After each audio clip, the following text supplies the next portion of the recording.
Hello, welcome, my friends out there on the internet, on the YouTube. This is the fifth segment of the Rigel Show, also known as Rigel's mystical driftwood fort on the sandy beach of the cosmic navel, where song runs through all of reality. We are coming to you live from the Earth Dome that I built right here in Austin, Texas, in my backyard. Hey, Sherry. Already here, ready to go. Awesome. Let me actually drop the link into the comments. So if you want to join me, you're welcome to. But before we do that, here, I'll pin that. Just gonna pin that as all. Pin message, there we go. Before we do any of that, we're gonna do a little more preamble, okay? I've got some more preamble for you. So, this virtual and non-virtual space is a playful Theotokian riparian zone. I'm just making this stuff up as I go. That seeks to integrate traditional values, modern values, progressive postmodern values, and that which is emerging on the horizon of the evolution of culture and consciousness, postmodern values. We are in the narthex, where the aromas of the secular and the incense of the sacred interpenetrate one another.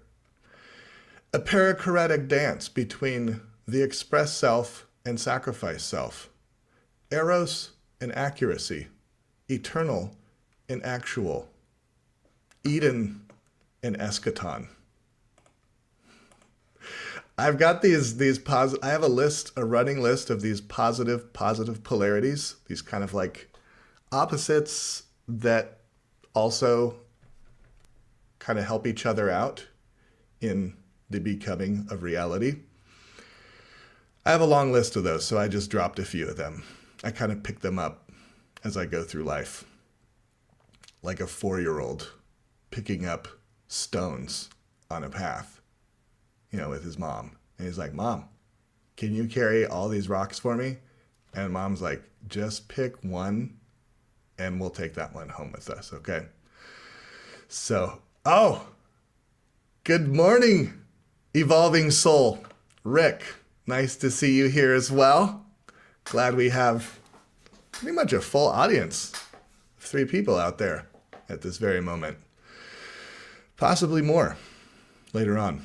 Okay, y'all are welcome to come join me.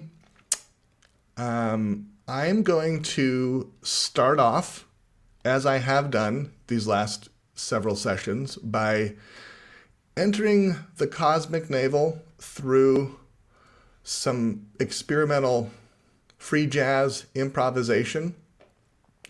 I call it blind composing because I just close my eyes, put my fingers on the keyboard, and just reach down into that chaos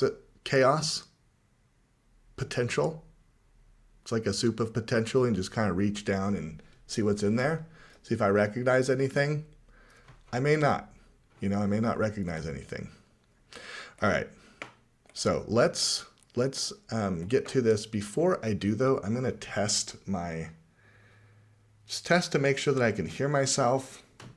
So let's do a little test here. Can I do that? Okay. This is a test to hear the piano.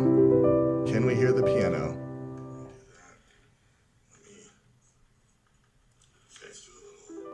Oh, yeah. All right. Piano's coming through. There's kind of a lot of tech stuff that I've had to figure out this last week. So I'm still in the learning curve. So just bear with me and hopefully things will go a little bit smoother this time around. All right, 5 minutes. This is the benediction. I don't know. What is this? Something. No more than 5 minutes, okay? And I'm going to bring my fingers here onto the screen. And we're just going to get started with some blind composing. All right, here we go, my friends. Here we go. Just feel out something. I don't know what we're going to do. All white keys, a mixture of black and white keys. Okay, there's a lot of notes in there that are in relationship with each other. And, maybe they're talking at each other. Maybe they're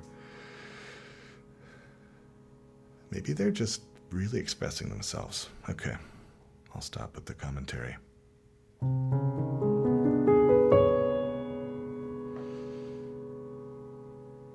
gonna drop those.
Well, that was 5 minutes already.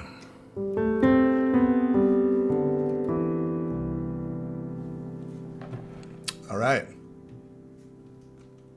We've completed that portion of the show. Who wants to kind of join in with me here? I do have one song that I wrote this week. I wrote a song this week. Oh, Sherry is coming on. All right, Sherry, this is going to be the big test. I can hear you. Can you hear me? I hear you. Oh my gosh. Jerry, this is so great. I spent like literally probably 2.5 hours last week testing to make sure that this would work. So good to see you. Did you figure out the problem? I think I did. I think I had my browser muted. So it's kind of a weird thing. And Richard is here. Nice to see you. Thank you. Nice to see you too. I'm going to remove my fingers. So. I was just going to say, Rigel's fingers are autonomous.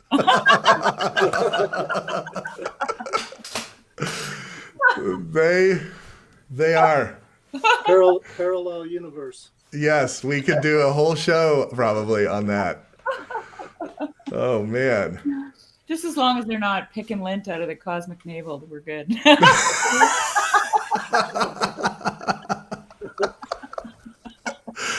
Oh my gosh. Okay, Sherry, I'm just going to write that down because we're already in kind of free brainstorming process. Picking lint. Wow, picking lint out of the cosmic navel. I mean, there's something that could be a song, that could be a blog, you know? Way back in the day, there was a website called Rubber Chicken Cards. Did you ever hear of them? Okay. No. No? It sounds familiar, but nope. Oh, they had some really good ones, and there were a few. I never paid for one. They were greeting cards, right, that you could send people, but they had some free ones, and they had this. They were all done in cartoon style, and they had this one. They had characters, saying different things in different situations for different occasions. I think it was a thinking of you card. And one of their characters was this East Indian woman named Gupta. Mm-hmm. And, she had the whole accent. I'm not going to try to replicate it, but, she talked about the navel, and staring at her navel and realizing that it's actually your navel, and, and that she was, essentially thinking of you. I'm not doing it any justice. It was so good. Oh, that's fantastic. So yeah. Gupta, the navel gazer. The navel gazer. I mean, that's kind of a little bit of the inspiration is this thing that we do, gazing at our navels. Yeah. That's the non-dual navel gazing. Yeah. That's a non-dual navel gazing. Adam and Eve did a different one, though.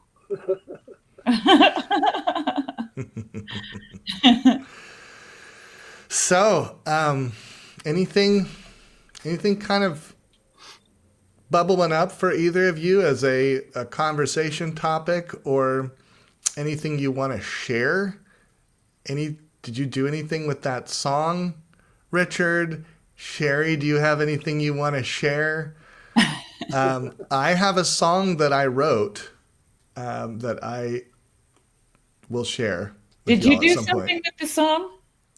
I didn't. I was going to, but then I got distracted with this other song, and I feel like I just woke up yesterday. I'm like, oh my God, I have my show tomorrow. Yeah, I want to hear your song. Okay. I can jump into that. Richard, do you have anything that you brought, or just here to be and participate in conversation? Well, after last time, I put the song to some cowboy chords, D, C, and G, and just messed around with it and had fun. It fit pretty good, and and then I moved on to other stuff too. But I did bring a bunch of questions for you that I'd like to ask at some time, basically about how you integrate your Orthodox faith with integral philosophy. Oh, That is a fascinating topic. Yeah, let's wait on that until after after I play, have a little share session, and we can definitely dive into some of that because I think that would be fascinating. Okay, so y'all want to hear this song? Okay, I'm gonna bring my fingers back to the stage. So let me just set this up. There is a practice in my songwriting community of not making excuses for the stuff that we write, because it's really easy to kind of make a big defense for my song and apologize for it before people even hear it. So I'm going to try not to do that. Okay. But I will say that this is a political commentary song, and I've really struggled with this type of song because in the past they've either come out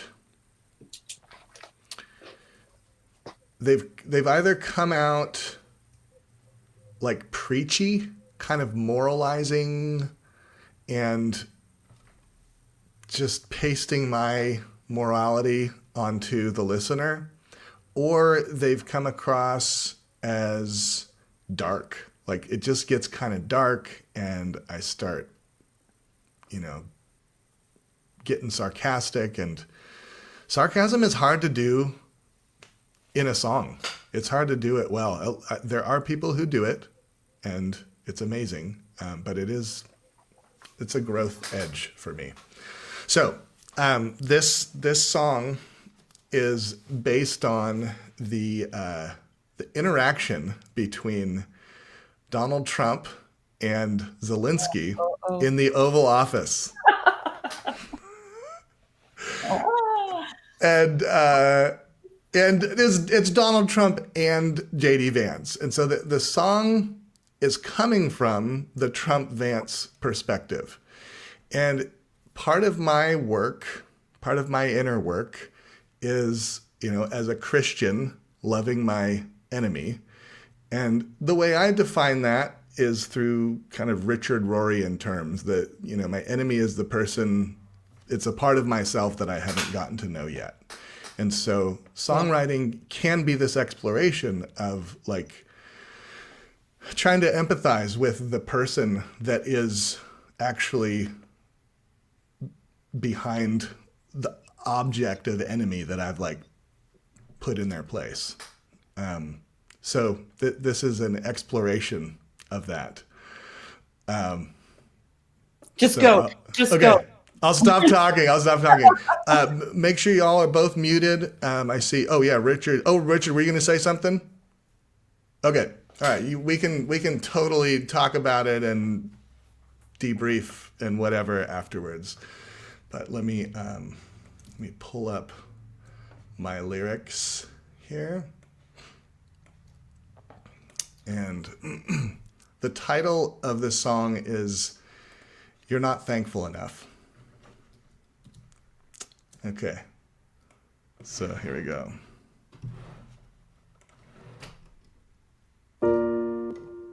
We'll make sure that piano's, okay, piano's on, here we go.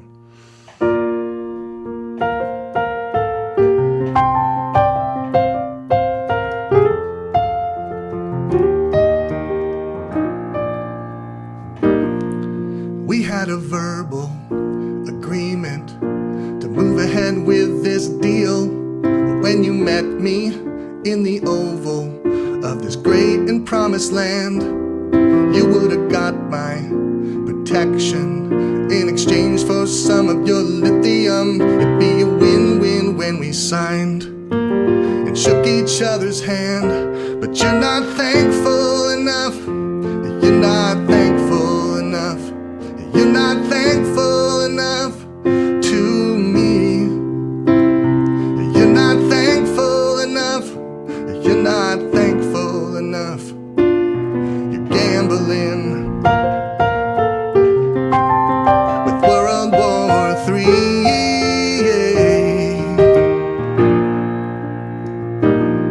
You know my shoulders are burning from holding this thing together. Financial pressures are pulling in all directions. I can't fake it any longer when I'm looking in your eyes. 'Cause when you look back, I don't feel your affection. Yeah, you're not thankful enough. You're not thankful enough. You're not thankful enough to me. You're not thankful enough. You're not thankful enough. You're gambling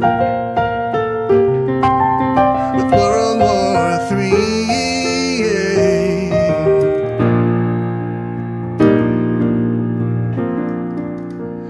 All I need is your smile reflecting back at me.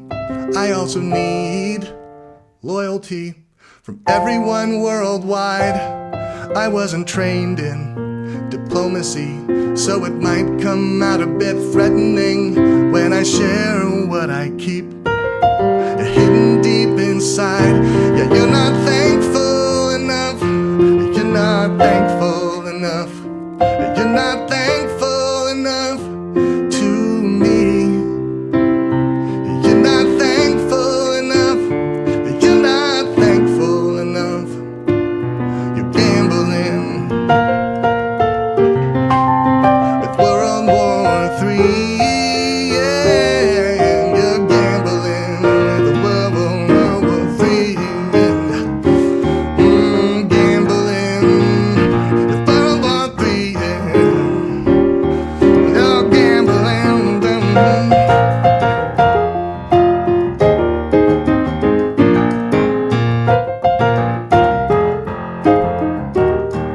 You're gambling, World War III.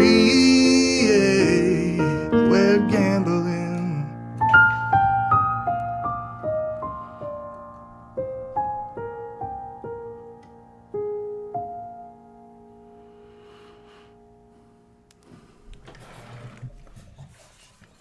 I got some goosebumps. That's always a really good indicator of a good song. Oh, you got goosebumps on this one, on my political commentary song. Well, that last nice little blues riff was pretty awesome. Well, thank you. Yeah. The song was good too. It was good. You didn't preach. And you know what I love about good songwriting and good poetry? Nobody really knows your position in the end. Yeah, it's Perfect. interesting. Oh, good. Yeah, that's maybe the hard part for me is I get my position out in front of me, and it needs to be kept a little bit closer. But Yeah. part of it for me was I just realized this, like, you're not thankful enough is so freaking honest. Like, I have this thought, you're not thankful enough, you're gambling with World War III, like probably at least once a day with someone that I love, but I don't tell them that, Yeah. you know? And so, Yeah. Yeah. anyways. Christian, you should jump in if you can. Yeah, jump on in, Christian. Come on. You know, I wanted to say, Yeah. you hit the keys. Randy Newman came to my mind. What, oh, Randy Newman? Yeah. I have gotten that once or twice before. It was awesome. Randy Newman Yeah. was awesome because his lyrics and his music, his composition, they just like hand in glove, right? Yeah. Beautiful. Yeah, no, he's one of my influences for sure. Oh, okay. Really love him. Yeah. Yeah. I like the song. I like to hear you play, and I like the intent you had behind it. Personally, I would like to see some speaking truth to power put in there somehow, unless unless you see yourself as a Republican. I don't know. Well, the But thing is, Richard, I think that that's missing the whole point of what he was trying to do. He was trying not to be preachy. Right, you agree? yeah. I think Trump is pathological. I know. Yeah. So it's a little too sweet for me. Yeah, I get it. And I mean, this is great. I'm so glad we're like in the room together. Because yeah, I mean, and this may dovetail into our conversation about integral, developmental, and all that stuff. But I see, I'm neither like Republican or Democrat. I voted both. I guess I'm a swing voter. I consider myself to be a developmentalist, which basically sees underlying values of both sides being true but partial. And, that's a whole big can of worms. But I have some like very artsy, kind of progressive liberal sides of me, and some pretty kind of conservative, keep my cards close sides to me. And both are, I think, interdependent and need each other. And so part of my work with this, I mean, yes, there is, I could perhaps write a truth to power song, and maybe I'll do that at some point.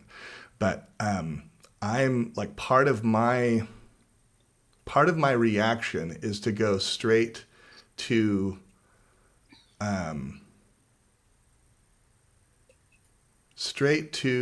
seeing the person I don't like as the problem, when I also am part of the problem. I am responsible for Donald Trump, for better or worse.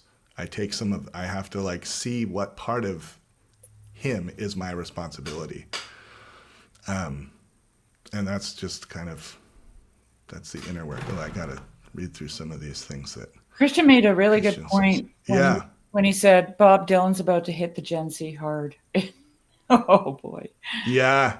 Oh boy. Yeah. Yeah. No, it's true. It's true. Yeah.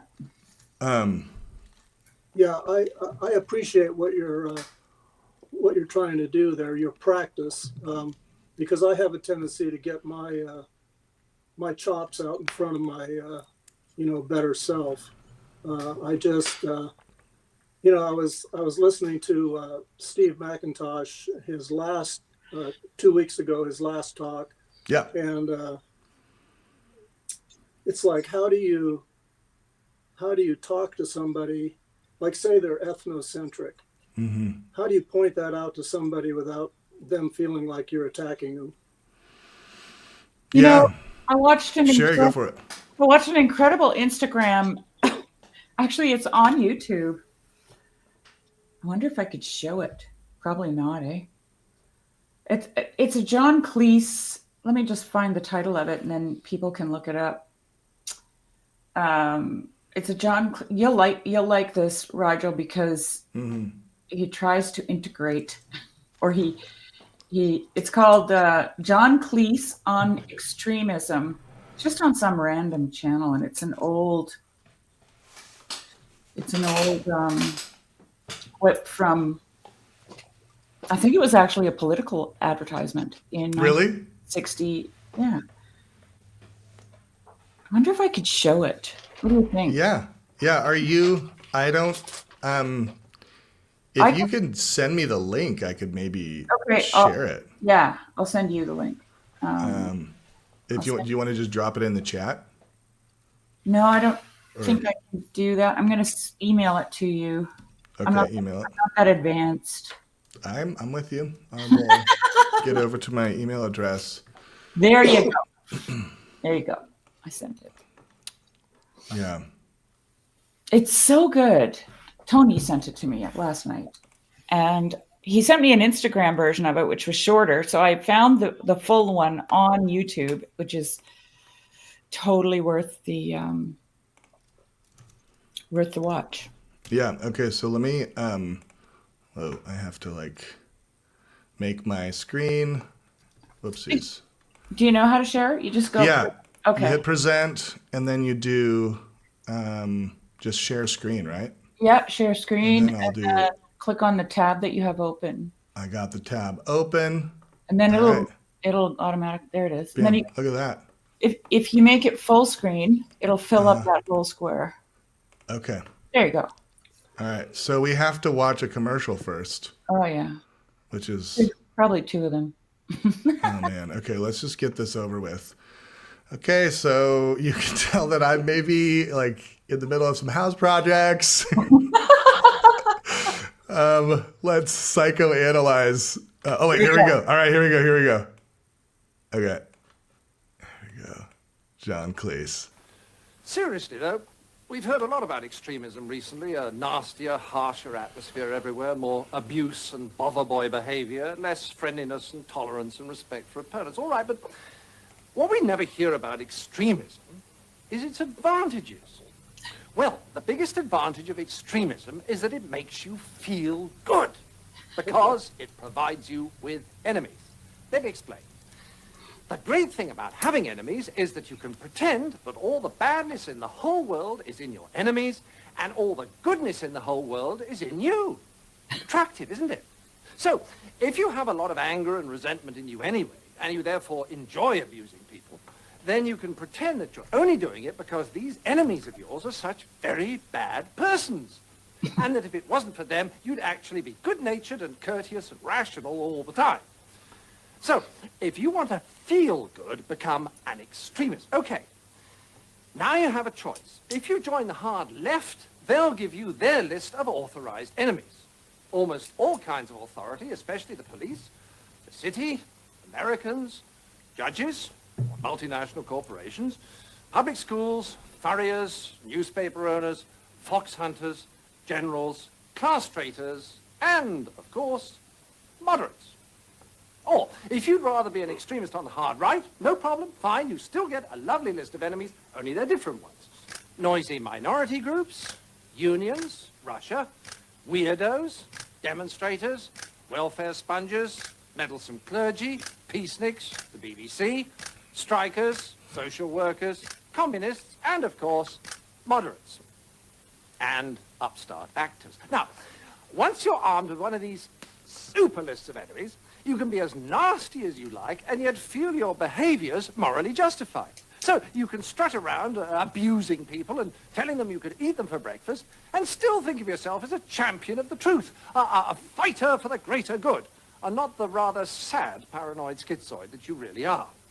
And all this explains what we've seen at party conferences. Everyone's sitting there looking grim and bored, and then a speaker gets up with real fire in his belly, as well as dyspepsia, and he says, the other party really are the most awful bunch of rotters, the most left-wing or right-wing bunch there's ever been in this great country of ours, and it would be a disaster if they ever got into power, or held on to power. That's all, we must get into power, or hold on to power, but there's going to be a tremendous fight, a terrific struggle, and we can't relax and enjoy ourselves. No, we must struggle and fight and fight, and struggle and struggle and struggle, and fight against these enemies, and then struggle a little bit more at the end of that.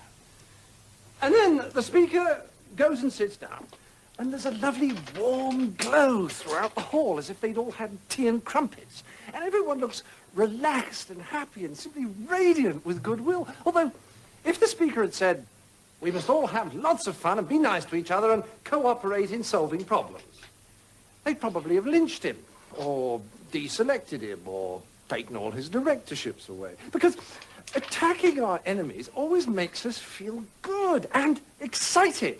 In fact, just about the only disadvantage to extremism is that it can never solve problems. But then, Solving problems is a real bore compared with hailing victory and swearing to smash capitalism and crush socialism and generally feeling good. I mean, solving problems involves frustrating things like listening to people with different views and learning from them, which of course breaks the first rule of British politics. No other party's ideas are any good. Then, the other irritating thing about solving problems is if the solutions are going to work, they've got to be fair. Well, ask any businessman, he'll tell you a good deal is one both sides can accept. If not, it won't work. But this means that you've got to be fair and balanced, and that breaks the second rule of British politics. Parties represent special interest groups. How can Labour reform the unions when the unions give them 90% of their income? Of course the Tories will reform the unions, but they'll allow self-regulation for the City of London, which gives them a lot of their money. It's a giggle, isn't it?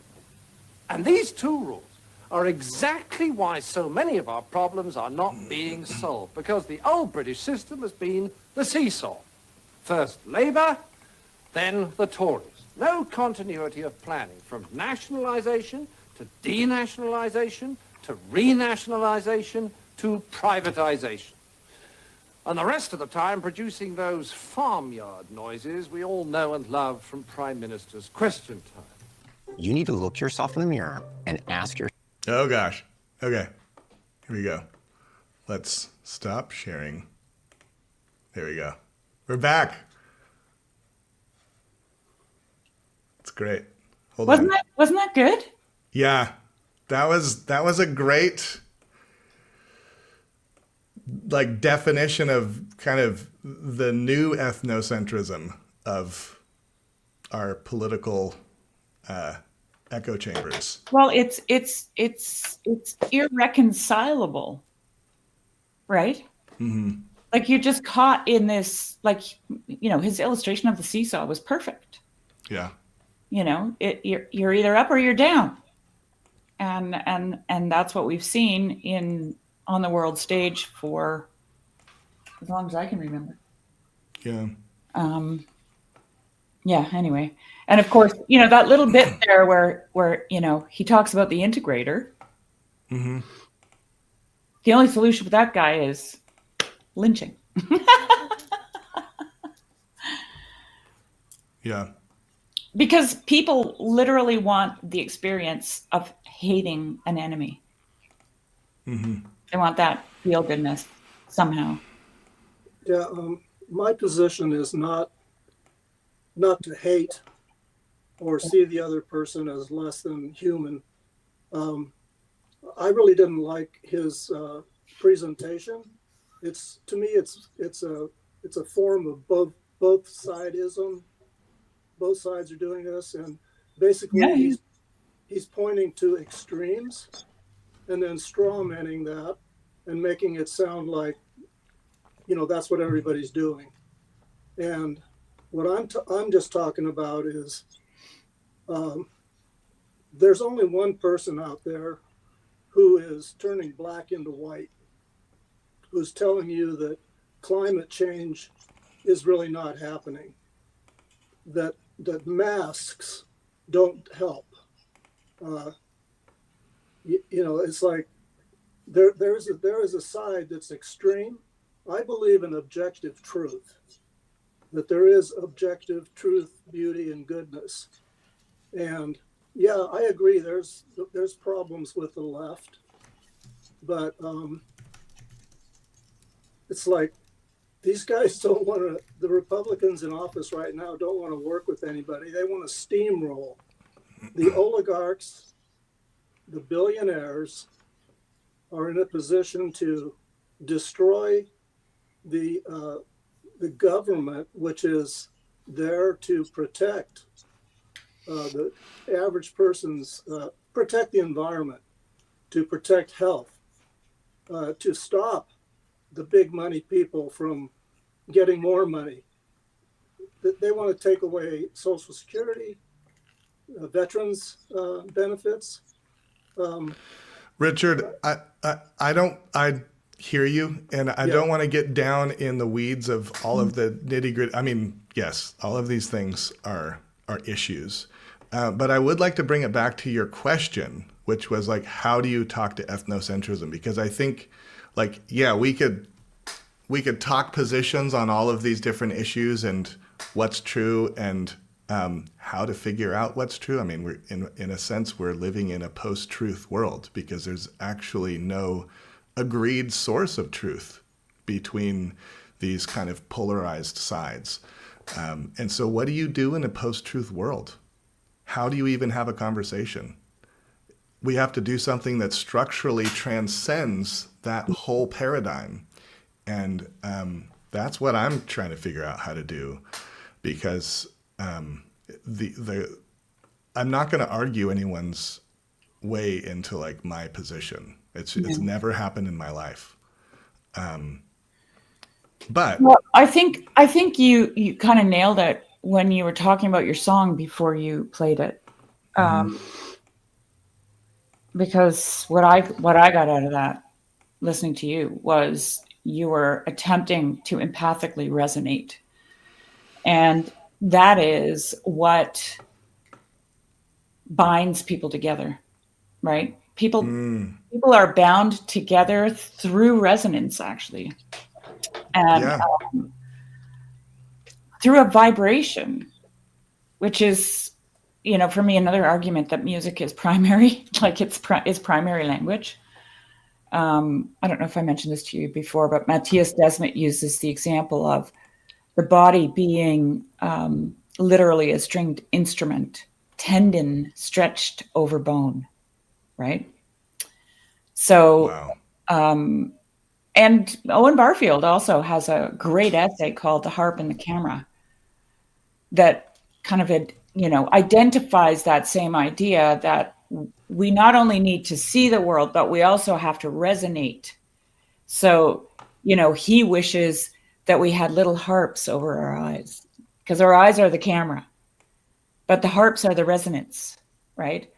And so in order to understand why anyone does anything, you have to empathically resonate with them. And that can be, like John Cleese illustrated, that's the thing we don't want to do because it doesn't make us feel good.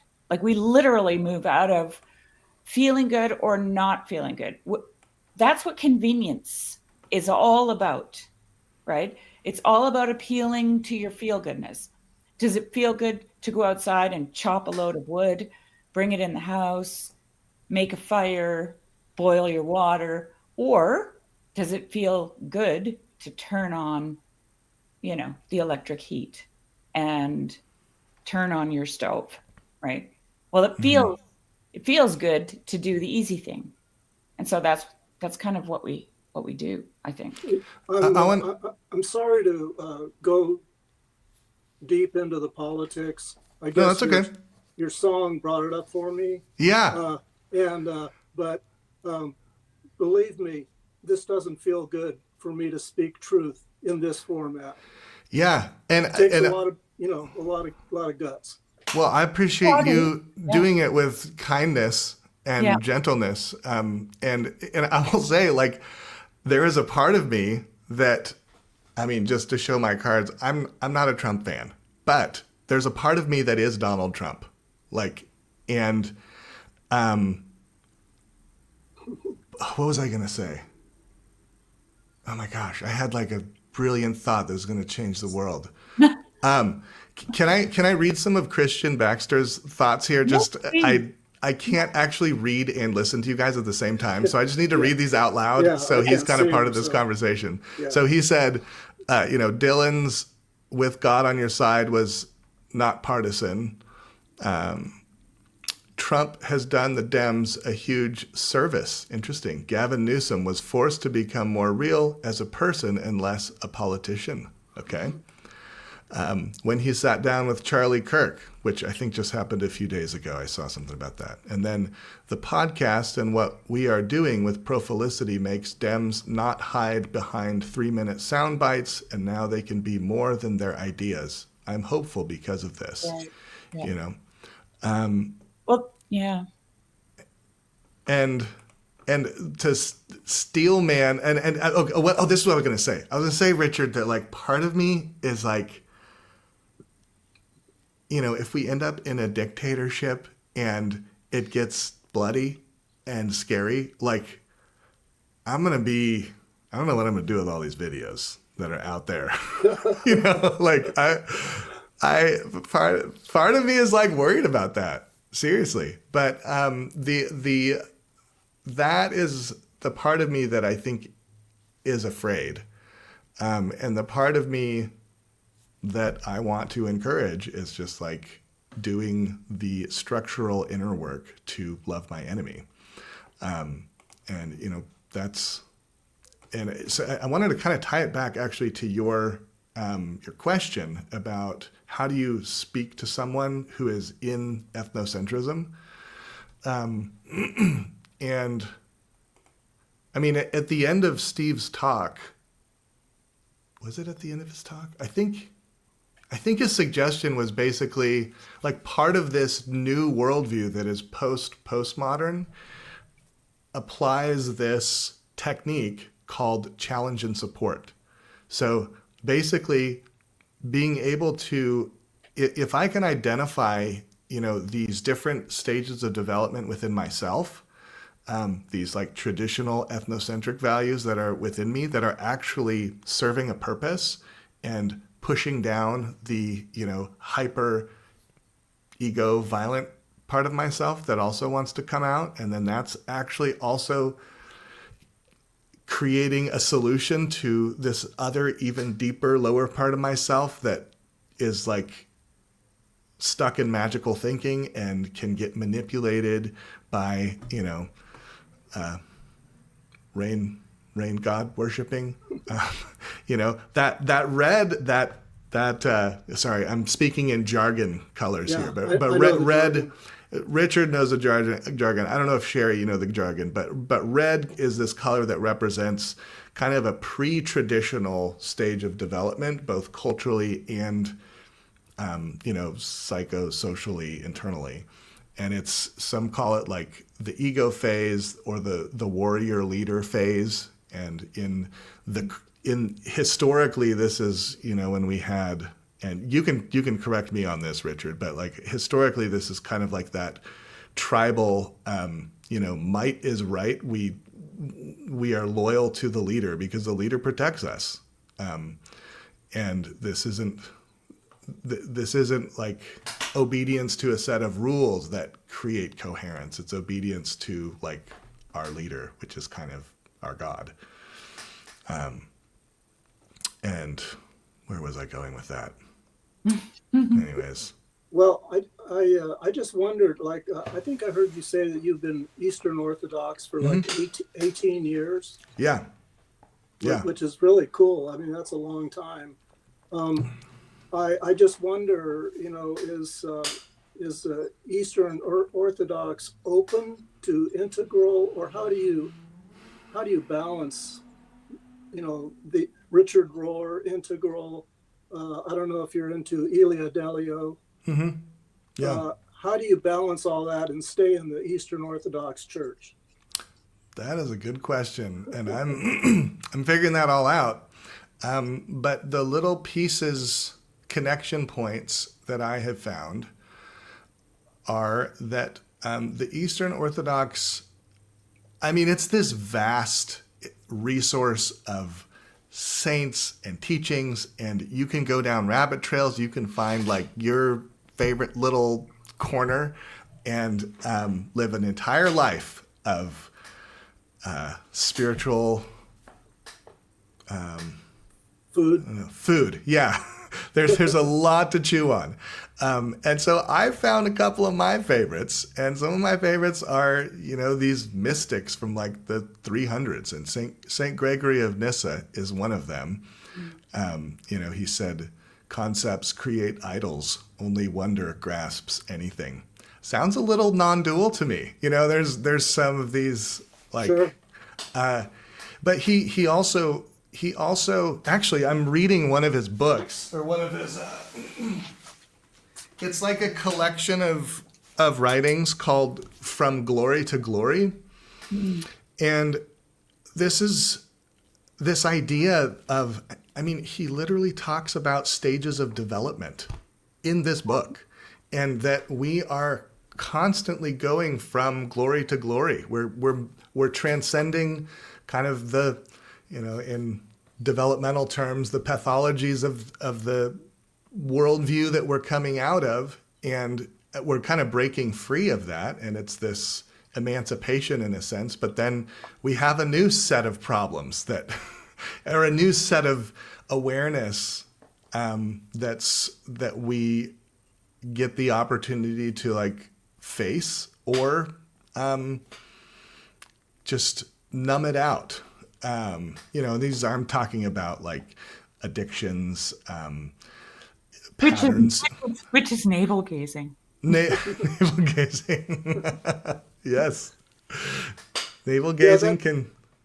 Go ahead. That's what appeals to me about Eastern Orthodoxy is the whole idea of theosis and the saints. I'm curious, like now, do you have to go and do that yourself, or is that sort of taught from the pulpit? I don't know. Sherry, do you want to chime in on any of this? I have not got 18 years of experience in the liturgy. I've been to 3 liturgies. I've had the Eucharist 3 times in 3 years, which is pretty good. My priest told me, he said, once a year, you're good. You're okay. But my experience with the writings and the teachings and the interactions I've had with other Orthodox Christians and the questions I've had answered by Orthodox priests is that it is entirely an integral system. Orthodoxy isn't. This is the thing that, Martin Shaw said to me during our conversation. He said, how do you, because I said to him, I don't know if you know, but I'm an Orthodox Christian too. And he just lit up. He was like, really? How do you, I want to know, like when you look in and you see all those men with beards and dressed in black, like, what are you thinking? And I said, I don't see that. When this is what I see. When I open the door of a Protestant church and I look in, it looks like a man decorated it. When I open the door of an Orthodox church and I look in, it looks like a woman decorated it. I feel very at home as a woman in the Orthodox church because it feels like a feminine space. Okay. And I think that this gets to the whole idea of the wind and the harp and the camera and the harp. If you have eyes to see, which is what Jesus says, right? And that requires generosity of spirit. It to me anyway, this is the way I approach almost everything, unless of course I know it's like a rattlesnake. I would not approach this way. Okay. But I believe that God is everywhere present, filling all things. So I have to approach everything with a hopeful anticipation that what I'm going to encounter there is actually God. Right? And so that gives me the ability or the desire actually to jump in to the skin of the other.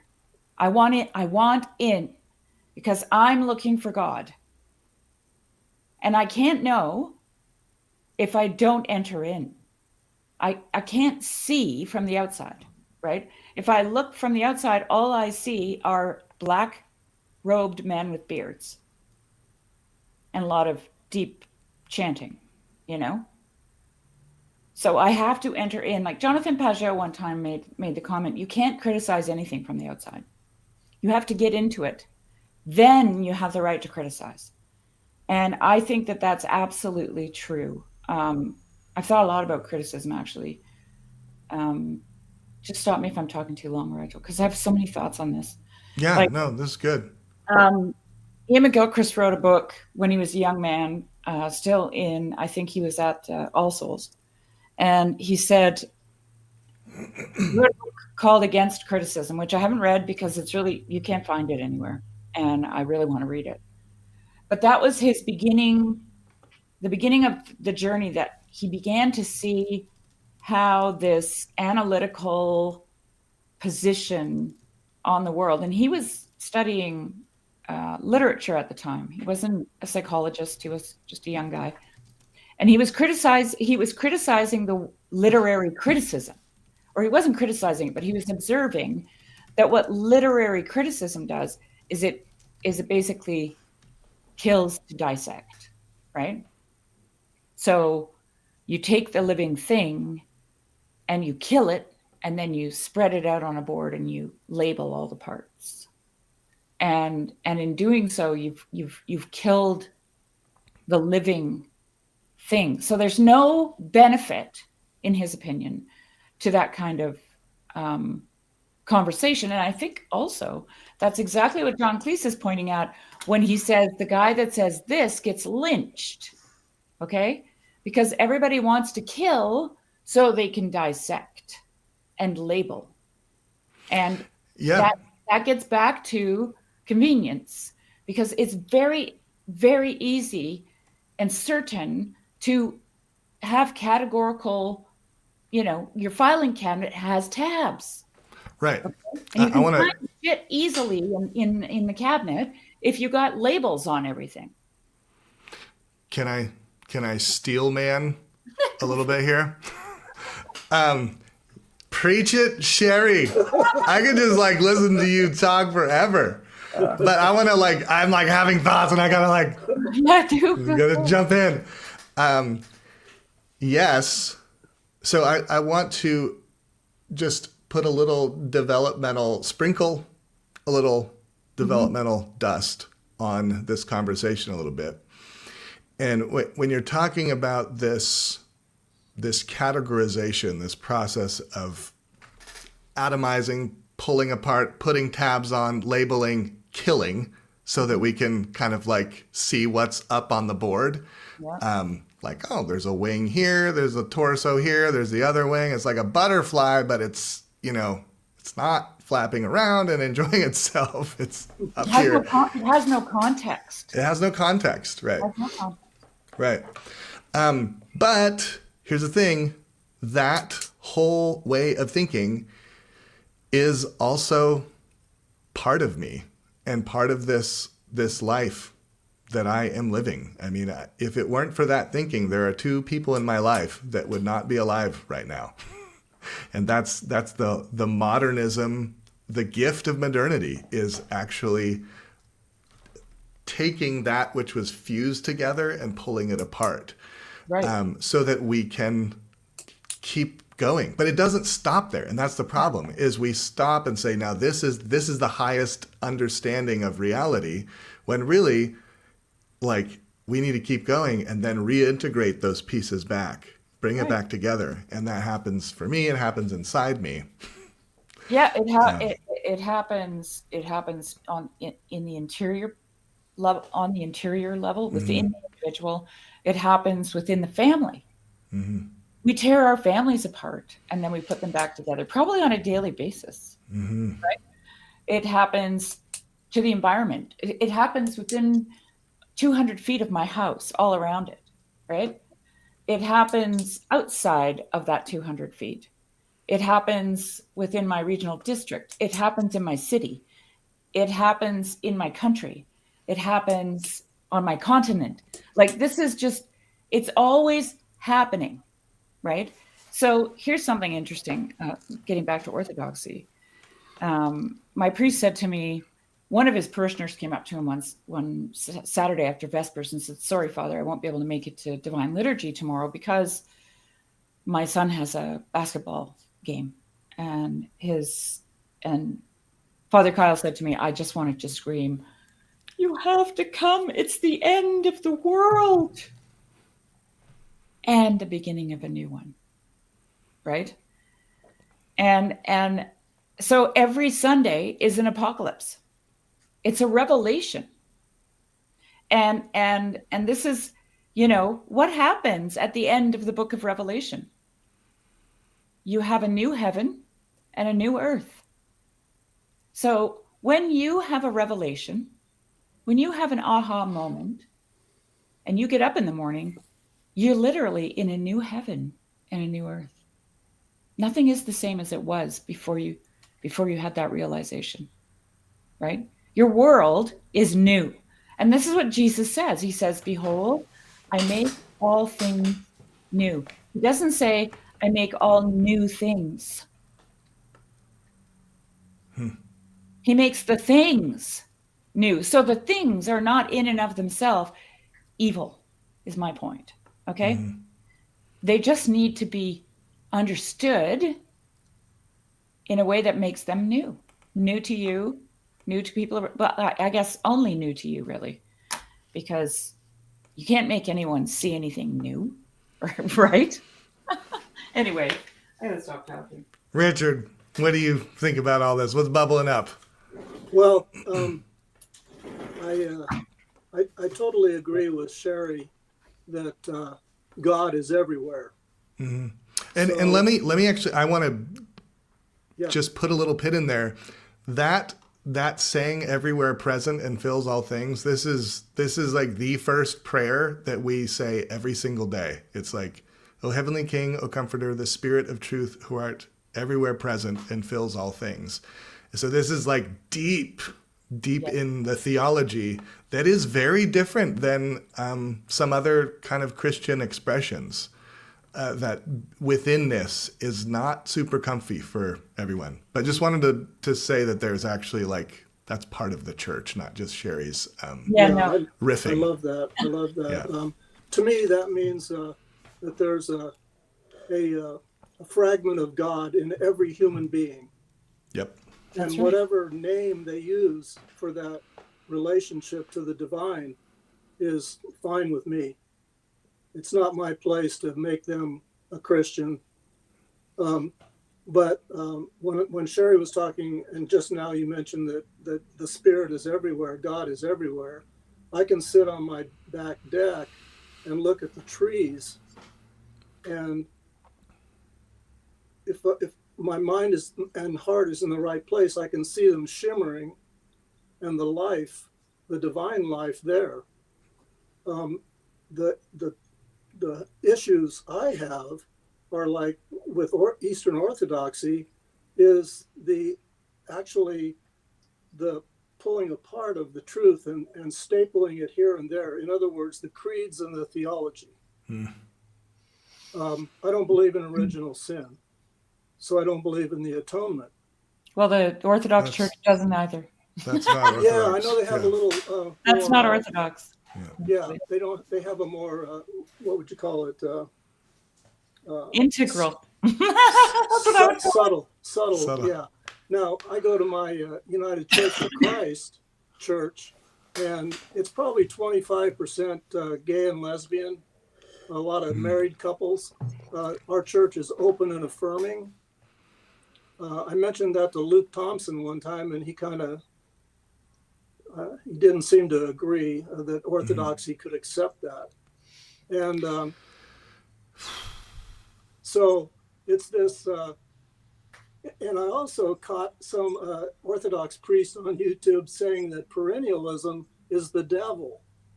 And you'll find, look, YouTube is the worst place to look into Orthodoxy. Like I always say to people, if you really want to know, if you just want to criticize or judge for yourself from that position of being on the outside, watch YouTube videos. You'll get plenty of reason not to ever set foot in an Orthodox church. Yeah, that's true about everything, basically. Right, yeah, like but if you want to truly, like, if you're actually inquisitive enough or curious, go to the liturgy. Because the thing is about what I've learned about Orthodoxy is that when I go into a church, I am well aware that we are all aware that we are missing the mark. Right? We're all there together, and we're all quote unquote failures at really, transcending our own shadow, as you said in the last thing, Richard. You were talking about how the shadow comes out, right? I think we go there together, not to mourn the fact that we have failed, but to glorify God, because we're trying to reassert who we really are to ourselves, like really understand. Jesus said he came to reveal the Father, right? So what does that mean? Does that mean he's going to unveil God? Or does it mean that the Father was hidden? I think it means the Father was hidden. And the reason the Father was hidden was because he didn't have a son. If Rigel had no children, he would never be a father. He would be a hidden father. He would have all the potential of fatherhood, but his fatherhood would never be revealed until he had a child. Okay? My little intro piano playing would never be heard if I didn't put my fingers on the keys and reach down into that potential. Sherry. Yeah, Sherry, I have a broader understanding of who God's children are. I'm not talking about perennialism here. I'm just saying there was a point that I was going to make with that little intro about the fatherhood of God, and I've forgotten it now. But yeah, if there was an Orthodox church nearby, I would love to attend the liturgy. There isn't one. I live on the Oregon coast, and there isn't one. But the reason I couldn't join Orthodox church is the same reason I can't join an evangelical church. The theology drives me crazy. I don't believe it. I can't be there. But, it's like you were saying that God is everywhere and that if you can open your eyes to it. So I go to my Protestant church and, it's just it looks like an A-frame in the snow zone. It's nice and tidy. And Luke put up a picture of the inside of his, I don't know what you call it, a cathedral in Orthodox. A temple, yeah. Is beautiful. I mean, you could just feel it. That's awesome.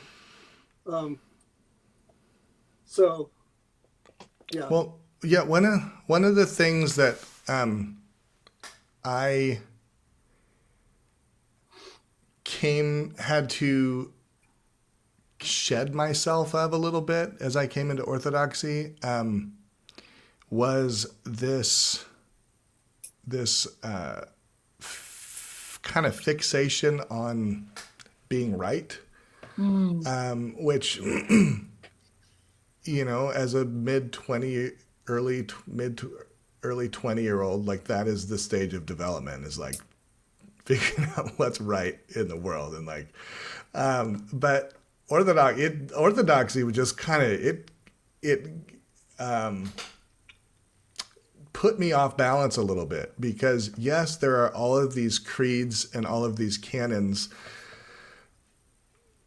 that I would say are on a lower point in the hierarchy of meaning than participation. And so actually that experience of the beauty is actually it's higher up, but in the kind of American Protestant, modern approach to religion, it's all propositional. And if you don't believe it's all about belief. And being right. And being right, yeah. And so there's a ton of people on the internet who are zealous Orthodox converts, who I'm learning to love as a part of myself. It's really just the 24-year-old part of myself that's always been there. Yeah.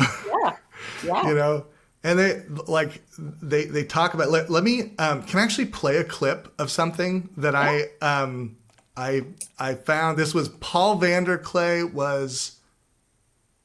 No, this wasn't referred by Paul. I think maybe this showed up on my feed.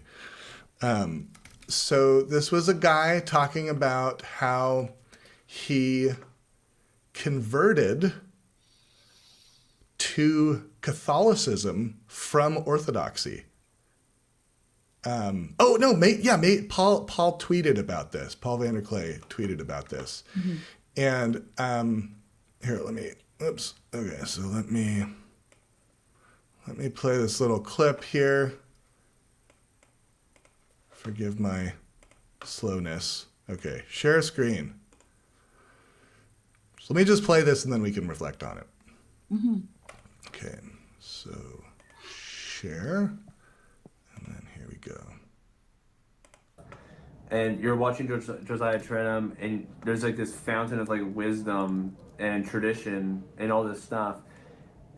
You think like it's the best thing ever, but like that is like a minority of the Orthodox experience in the world. You gotta understand, he is like Josiah Trenum is like a saint. Like these people like Paul Truppenbach, Seraphim Bailey, even more like Paul Truppenbach is like a better example. Like those are like the heroes and like the spearheads of like the Orthodox movement going forward. Like those are the people I love, and I'll still listen to them, even as a Catholic, you know, because they're so wise and right.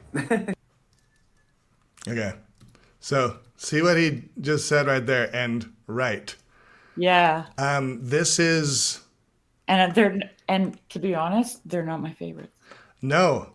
He just named some of the and people, you know, people love these Orthodox YouTubers, but like they make my skin crawl. Yet they're part of the church, you know.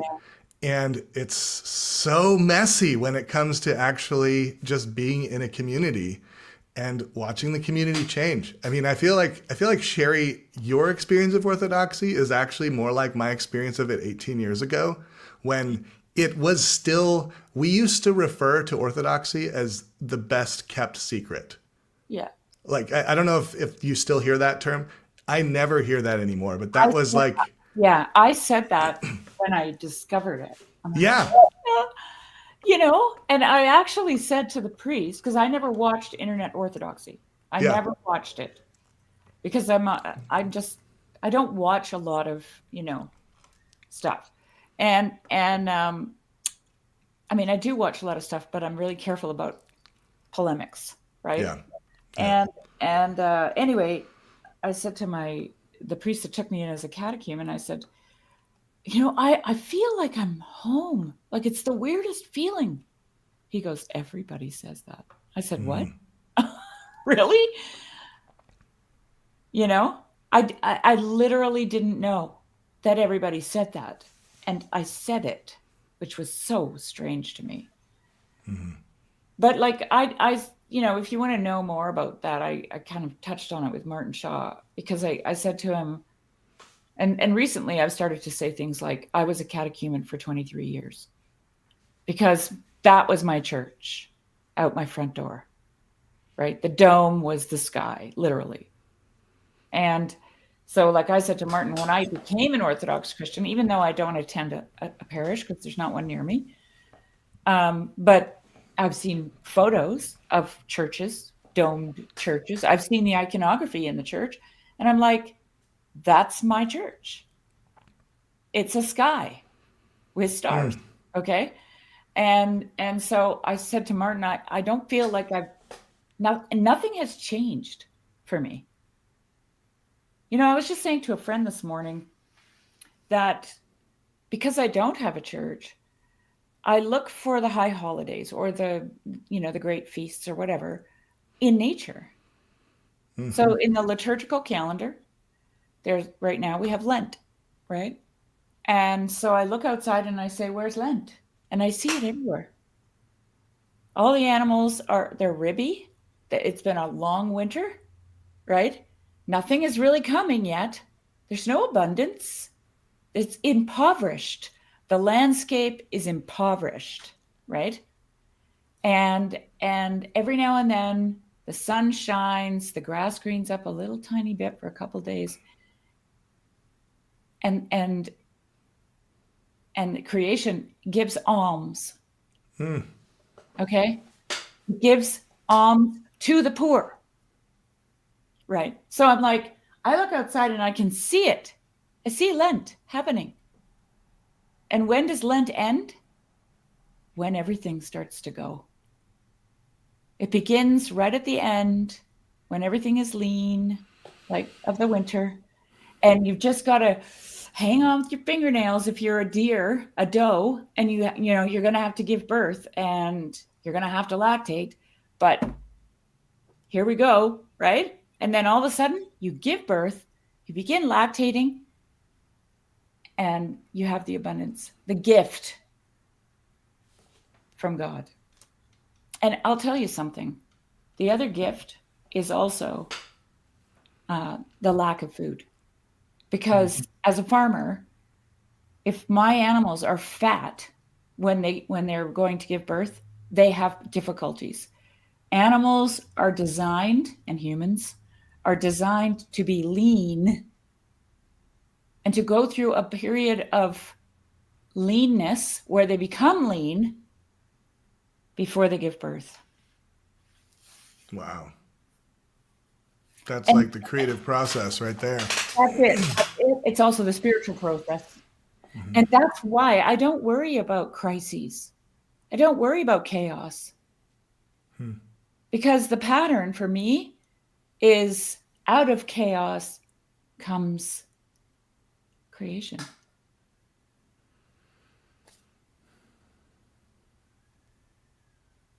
Oh, Richard, you're going to have to unmute yourself. And just for 1 second, I have about 10 minutes before I need to go pick up my child. So go for it, Richard. I was just going to say, Sherry, as you were describing your 23 years, I'm thinking that's where all this religious stuff came from. Of course it did. God's creation. Not lost on me. And I even said to Martin, church was a circle around a fire and a story. Yeah. Sacred stories were always church. And when you open up your Bible, you're going to find sacred stories. That's what you find. You don't find preachy. Right. It's basically the whole Bible, the Hebrew Bible, and the Gospels are lives of the saints. And that's because your life is a story. Rigel's life is a story. We are story. Yeah, if when I was searching for religious truth when I was about 20, I searched high and low, very broad and wide. And, I've been to Calvinist churches, Protestant churches, Presbyterian, Catholic. I've studied Buddhism. I danced with the Sufis in Mali. I think you heard me say that before.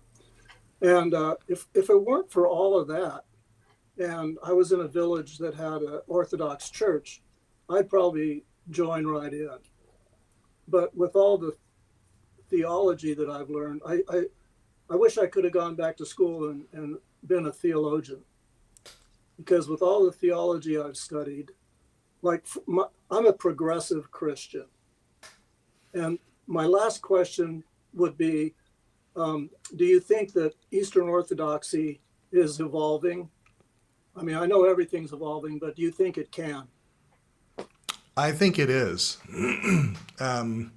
Very slowly.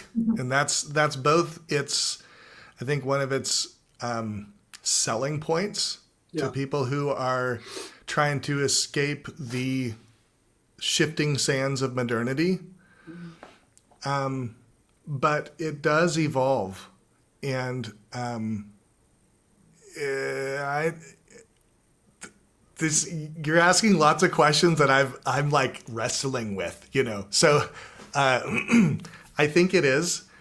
I don't know if it's going to evolve in the way that I picture it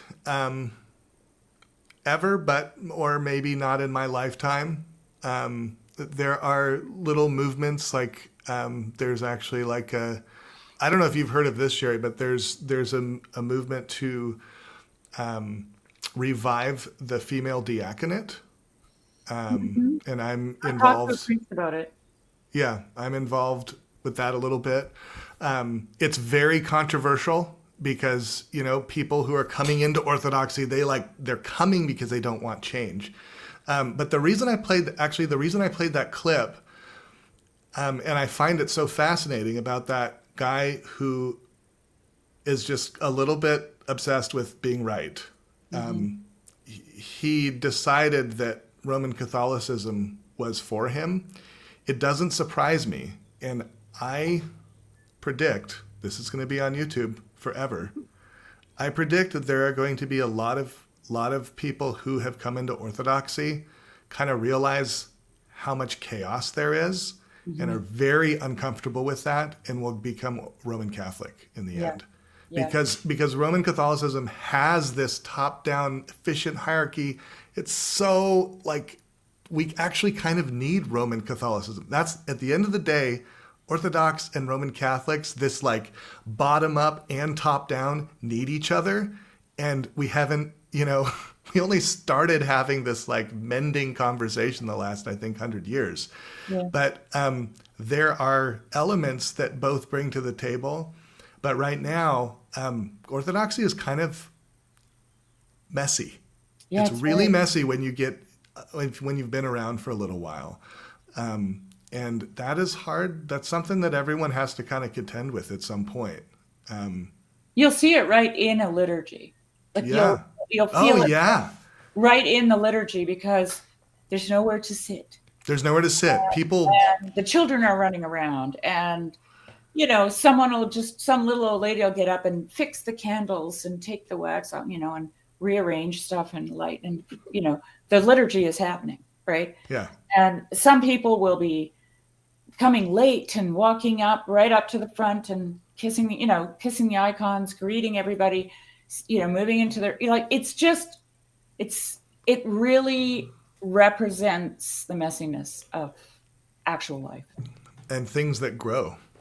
And things that grow. Yeah. Oh, yeah. This is a great conversation. Richard, I'm so glad that you are just peeling back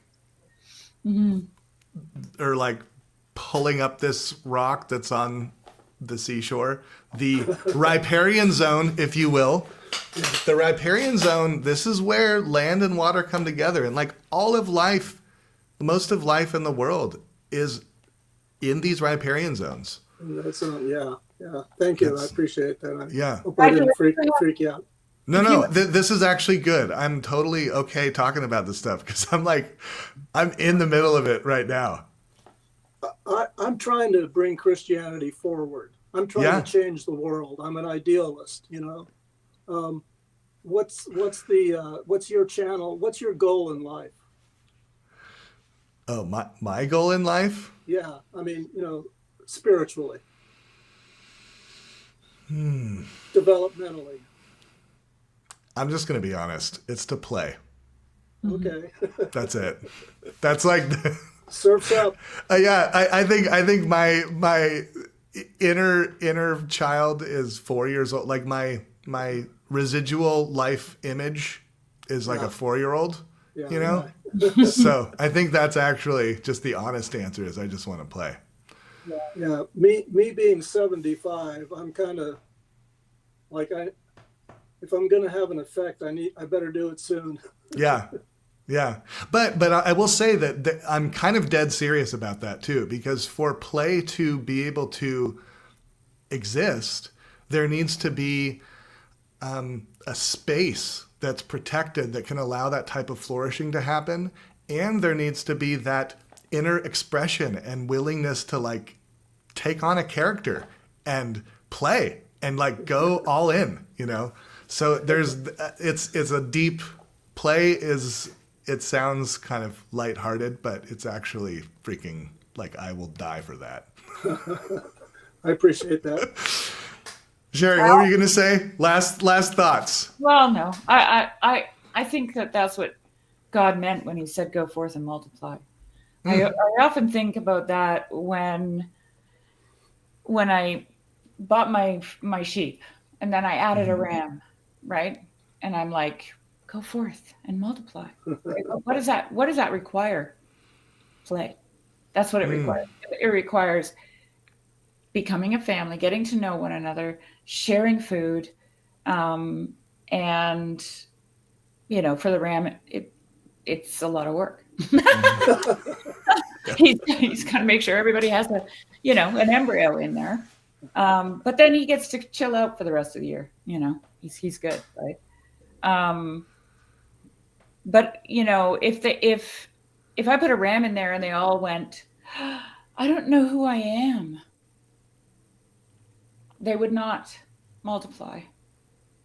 They would all be stuck in this grotesque cycle of navel gazing instead of just, Meister Eckhart has this great thing about being a stone. And he says, be yourself. That's how he starts it. Be yourself, period. And then he compares that to the stone. The stone is made to go down. And then he says, there's a line in there, when the stone goes downward, it is glorifying God in that it is being what it was made to be. And that's what I'm saying about go forth and multiply. That's what God wants us to do. He wants us to be who we are. And all we want to do is stare at ourselves like Adam and Eve, like this is how we started the conversation, and notice our nakedness. Instead of looking up, we're looking down. Yeah. Or, yes, and Sherry, looking down, looking up, or entering the navel. That's right. You got to do the dive. You got to do the dive. And then you dive into the sunshine. Oh, man, yeah. All right. Well, it is time. This has been so lovely. I hope that we just continue this conversation, both of you, and, we can play next time. We can maybe do another songwriting exercise. I'm here for all of it. So, yeah, there it is. Okay, Richard. Yeah, let's do it. Thank you both for hanging out. Michael. Thank you so much. All right. Take care. You too. Bye-bye. Bye-bye. Bye-bye. Bye-bye.